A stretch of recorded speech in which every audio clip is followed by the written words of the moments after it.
Lord Jesus. Lord, salamat po Panginoon sa umaga na ito na inyong pinagkaloob sa bawat isa sa amin. Salamat sa lahat ng ginagawa mo at gagawin pa sa aming buhay, O Lord God. Lord, salamat sa pag-ibig, salamat sa kapayapaan, salamat sa pagpapahala, O Lord God. At kaya mo, O Lord God, na sa umaga na ito, O Lord God, ay patuloy na ikaw lamang ang maitaas, mapapurihan, wala nang iba. At patuloy na inaano namin, Panginoon, nang wala sa aming buhay, wala po kami magagawa. Kaya Lord, patuloy na ikaw po mamuna, manghari sa aming mga buhay. Kaya Lord, sa oras na ito, kung may nakikita ang karumihan sa bawat isa sa amin, Lord God, especially ni Panginoon, kami po ay patawarin po, Lord God, sa mga nagawa namin kasalanan. Ito man po ay tago o lantad, Panginoon, ito man po, Panginoon, ay sinasadya o hindi. Lord, patawarin kami sa aming mga kasalanan dito. At kung kami man po, Panginoon, ay may nakagalitan, Lord, nakasamaan ng loob, Lord God, nakainisan, nakaaway, Lord God, Lord, daya mo na kami po ay patawarin ng tao na yung Lord God. Humingi kami ng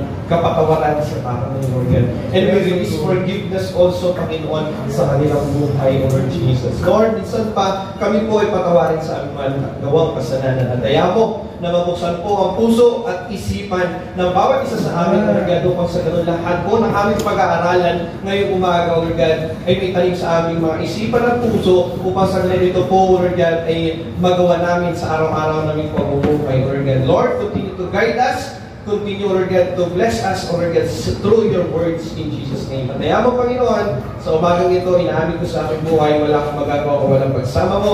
Samahan niyo po ako, use as your vessel, as your mouthpiece right now, Lord God. Ikaw po makita sa aming buhay.